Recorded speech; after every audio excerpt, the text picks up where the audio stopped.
Onye na-amaghị onye karịrị ya, ọ wụ onye nzuzu and onye ara. Nigerian government is only giant of Africa in corruption, killings of their own people, joining hands with oppressors to oppress the most oppressed people. You may understand that English, you may not understand it, but let me coagulate so that you get my point. But before then, happy Sunday to you all. Good morning, good afternoon, and good evening. Nami Monwem on your microphone, our microphone, and microphone. Ukulora, one Asia. Because Yamara Wokema, Marawanyima. Do not forget, we have a program today. I am still waiting for people to tell me which time is suitable. Mostly our brothers and sisters down there in homeland. What time do you think is suitable for our today's program? If you are going to partake on the program, please indicate at the comment section by saying, yes, I have some issues to trash out when we start the program. If there's nobody, if I don't get up to 10 people, if I can be able to get at least 10 people that can participate on that program, there's no problem. Just to have minimum of 15 minutes, maximum of 20 minutes to air your view on air. WhatsApp call, the way you call and that is a YouTube live, so it is going viral. If I get up to 10 people, then we can start the program. The program. If not, then we'll have to wait for another time. But let me hear what you think at the comment section. Your opinion matters a lot on this program. The counting of the numbers starts today, and they start from this video. If you are interested, indicate at the comment section. And also, please put out time that will be stable for all of us. Let me tell you what we have as a headline. Îbrāhïm Traøre don't give Musa.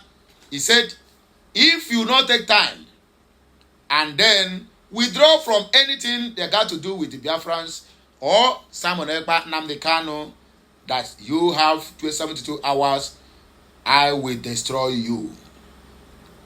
You know, some people now will come and tell me it is a propaganda, it is a sad news. Go and verify. It is on audio on public space. Îbrāhïm Traøre says, and I quote, I am not afraid of Nigeria, not even for a second. With a single strike from my air force at 34,000 feet above the ground, Nigeria could be wiped out. My target is a serious threat in the West, not Nigeria. Why do we make this statement? If you think of a lot of African countries, out of the 54 African countries, out of the 54, I can tell you maybe only few is happy with Nigeria. A lot. All of them is not happy with Nigeria. Not because Nigeria have done anything bad to them, because Nigeria and Cameroon have been oppressing Biafra and Amazonia. So with this, and to tell you how deep this problem is, all of them are really interested. On the case of Nnamdi Kanu, they say Nigeria is a sovereign nation. That is what they said. That was why you see all these countries, they cannot openly come out and begin to dab into that very matter. Because if you do like that, Nigeria will then sue you to ICC, and you know what it means. When you are going there with your money, they are busy bribing them with crude oil that is in the land of Biafra so that the thing will dry up. So don't even come and tell me this is a propaganda, it's a fake news. My brother, it is out there on public domain. The man have vowed. He said, if Nigeria do pakam, wanna go say when. That if Nigeria do anyhow, they go say anyhow. Not because they have offended them, but because Nigeria is a very big threat to any nation that want to get their freedom. The same way Ivory Coast is deploying Boko Haram terrorists of any kind, including the ones in Nigeria. Let them begin to attack Burkina Faso. What Burkina Faso did to them, we don't know.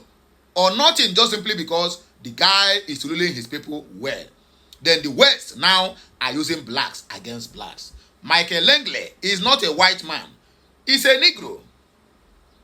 Because he said, Îbrāhïm Traøre said, he is not angry because this guy issued a threat. He's not angry because this guy wants to destroy his country or most of the African countries. He said he is very angry because this guy is a black. He said, go and look at Libya. Libya have become a shadow of itself. Even as I'm talking to you now, there is war going on in Libya. Who do that? Obama. Simply because Libya, which is Muammar Gaddafi, want to work so that we have a unity Africa. Just the same way they have European Union, whereby somebody who is in France, you can wake up in the morning and decide to cross border. In fact, go there and poo-poo. You can decide just cross your border, go there and poo-poo. When you poo-poo finish, you clean your nyash and I come back to your own country. But in Africa, they put division, that divide and rule. That before you can cross from Nigeria to Benin, be like you are going to hellfire or heaven. Before you can cross from Benin to Togo, before you can cross from Nigeria border to Ghana. You see how they put the division, but in their own country, it's not like that. They have one currency, Euro. Now you come to Africa, you have Naira, you have Sefa, you have this one, you have that one. So this is what Muammar Gaddafi want to work. And they see that once Africa can be able to achieve that, then it means they have lost control over Africa, they buy Gaddafi. The same thing, Sankara, they buy. Now it is the turn. And the plan is, this guy, if Îbrāhïm Traøre lasts in office more than June, then his reign will be eternity. If he lasts in office more than June, they are doing everything, both missile, both later bomb, both what do they call it? Both what they call it? Assassins. Any kind of equipment they can lay their hands on to make sure that they wipe out this guy. But they don't know one thing, that anything that happens to Îbrāhïm Traøre, that means they have already put their hand on the eyes of Russia, China, and North Korea. It is not going to end well. Ouattara of Ivory Coast, he better think twice because they are using that guy heavily. The other day, they saw him in France, and the supporters of Îbrāhïm Traøre, who are not even Burkinabés, they threw him water, they threw him stone inside mall. What are you doing? They use a Museveni to betray. Museveni betrayed Gaddafi because he knows the secret, every secret about Gaddafi. He give it out to the enemies, and that's how they buy the guy. Now, how far about Libya? Libya now have been, in fact, they have been in an unending war without stop, war without quench. That is every day we hear gunshot. People are dying every day. The other day, their prison was opened, and everybody, if you see the street, it be like where Jesus Christ is coming. So Îbrāhïm Traøre will destroy Nigeria if they did not take time because of Biafrans. If it matter for him to destroy Nigeria so that Biafrans will get their freedom, my dear, they are going to do it. Don't think that Îbrāhïm Traøre don't know the word of Nnamdi Kanu or Simon Ekpa or Ngozi Orebeze. But it is one step at a time. We are going to take it gradual by gradual. According to Îbrāhïm Traøre again, he said, I quote, if Nigeria stands in my way, I won't hesitate to destroy it. Îbrāhïm Traøre. It is out there on social media. So Tinubu and Musa, they better be careful because this one, they can't even defeat ordinary 1,000 Boko Harams. Ordinary 1,000 or even up to 500 of them. Now you want to fight the likes of Russia, China, and also North Korea.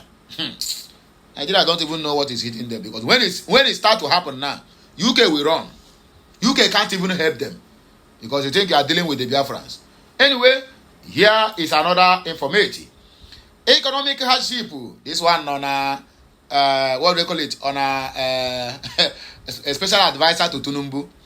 Find something to augment your income. You cannot live on one income under this regime. Presidency tells Nigerians. In other words, they are telling them, no hope. Oh. Tinubu go out there and tell them, I never promised them anything. During an interview with Channel TV, Onanuga was asked to address Nigerians who are finding it difficult to cope with the rising cost of living. To augment income, person will never have income. How are they going to augment it? That is the problem. You never provide job for them. The jobless, unemployed youth in this regime have tripled. And you tell them to find something to augment their income. Okay, a question was thrown to him, how to address the youth to cope with this rising cost of living, he said. What I will tell them is to bring a practical solution to them. If you are doing a job, let's say an office assistant and earning a minimum wage or something, try to find something else to augment your income.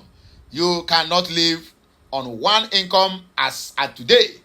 There is something the Americans call moonlighting. People work in offices or do some menial jobs. They find out that one line of income cannot sustain them. They need to find something to augment it. If you have a farmland near you, cultivate it, grow your crops so they can reduce your expenses and so on. These are some practical things people can do to survive the present economy. People just have to find solutions on their own. So, depending on government, you are on your own. Number one, my question, sir, when survival becomes a side hustle, is government still serving its purpose? Number two, can moonlighting truly compensate for systematic economic failure, or does this advice reveal a disconnect between leadership and the lived reality of ordinary Nigerians? The question was left unanswered. But let us just take a few comments and then we'll round up. Eze okay, Everett Chinedu says senseless ranting by rusty brain. So they know that their governments have nothing to write home about. I wonder if these people have brain at all. Ubi Uwoma said, shameless leaders. Ijoma Paul, you are advertising your ignorance and failure of Tinubu's government. Tomorrow they will tell you they never speak. Ekene Anthony, if not because of how stupid Nigerians have become, will a coward speaking like this still supposed to be living? When empty skulls are in charge of human affairs, people lose value to reason and aggressively lose focus to wake up to end their misery. Isaac Chukwuemeka, but you leaders are living on one income. Swallow your advice. Shameless leaders. Adeola Olumide, this one Ademo, you're a bastard. Who voted for them? Foolish man. Peter Anyekwa, you, which work can you combine with one you are doing with efficiency? Eric Paulsen, also Motopark Ononoga, Felix Ugo, nonsensical nonsense. Well, moving forward, as we are still talking about going back home, make una hear this mumu, what he going to do for Lagos Island. Cubana chief priest acquires lavish private villa in Lekki's billionaire's heaven. They are fighting for Biafra now. They are busy buying multi-million naira houses in Lekki. Celebrity, bartender, and socialite Pascal Okechukwu, popularly known as Cubana chief priest, has added another luxurious property to his impressive portfolio. The businessman recently acquired a multi-million naira private villa inside the exclusive Periwinkle Lifestyle Estate, Lekki Phase 1, dubbed the billionaire's destination. Periwinkle Lifestyle Estate is one of Lagos' most prestigious gated communities, known for housing high net worth individuals, top politicians, and business moguls. The estate boasts state-of-the-art security, world-class amenities, and breathtaking waterfront views, making it a top choice for Nigeria's elite. Source close to the celebrity revealed that Cubana chief priest's new villa is a masterpiece of modern architecture, featuring a spacious living area, a private cinema, a gym, a swimming pool, and a lush garden. The property is said to reflect his flamboyant lifestyle and love for luxury. Known for his extravagant parties and connections with A-list celebrities, Cubana chief priest has become a symbol of opulence in Nigeria's entertainment scene. His latest acquisition further cements his status as one of the country's most influential socialites. Expressing joy over the latest achievement, the celebrity mixologist shared on social media, "This is just another milestone in my journey. God has been faithful, and I am grateful for the blessings." This new villa adds to Cubana chief priest's growing list of high-end properties across Nigeria. His investment in luxury real estate continues to showcase his business acumen beyond the nightlife industry.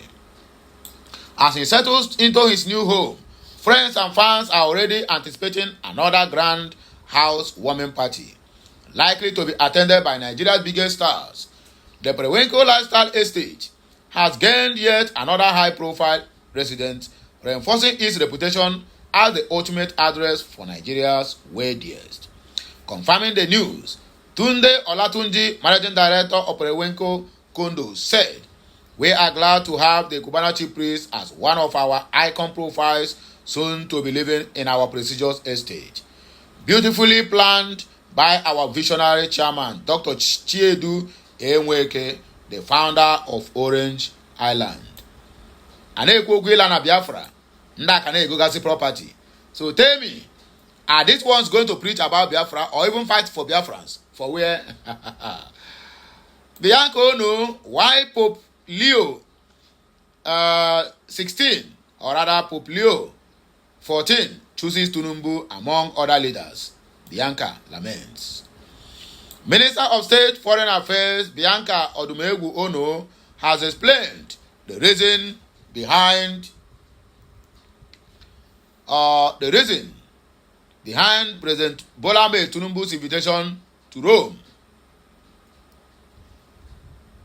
by Pope Leo XIV.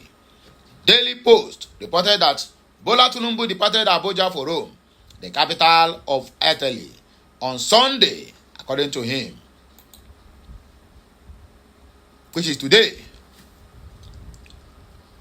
at the invitation of Pope Leo XV. Tinubu, who was accompanied by top Catholic leaders, is attending a Solomon Mass marking the beginning of the pontificate of His Holiness Pope Leo XIV, the 267th Bishop of Rome and the new leader of the Roman Catholic Church.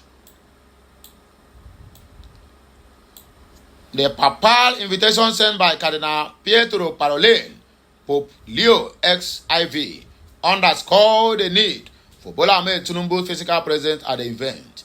Daily Post report that long before he became a household name in the Vatican, Robert Provost, simply Father Provost, and Imperial General of the Augustinian Order from 2001 to 2013, visited Nigeria 9 times. When he left the post of Imperial General, Provost maintained a connection with the West African country. He was invited to Abuja in 2016 for the May chapter assembly of the Nigerian Augustinians while he served as Bishop of Chiclayo in Peru. Just before he became the Pope, Cardinal Robert Prevost was expected in Nigeria in July this year for the ordination of the new priest in the Augustinian order. And Bianca, who appeared on NTA weekend file from Rome immediately after President Tinubu landed in Rome, said it was his connection to Nigeria that made Pope Leo XIV request the physical presence of the Nigerian leader.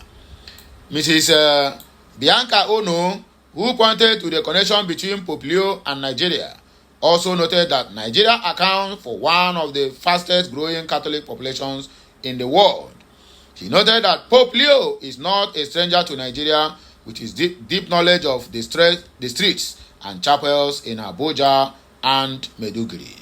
In conclusion, Tinubu was accompanied by Archbishop Lucius Ugoji of Owerri, the president of the Catholic Bishop Conference of Nigeria, Archbishop of Abuja Ignatius Kaigama, Archbishop of Lagos Alfred Martins, and Bishop Matthew Kuka of Sokoto Diocese. Anyway, my people, now here we go take back break. More of this is coming your way. Just like, share, comment, and keep subscribing for more interesting videos coming your way. I, Okulora, will always be here to serve you. Have a nice day, and may the good Lord continue to bless us all. Kachineke mezioku ise.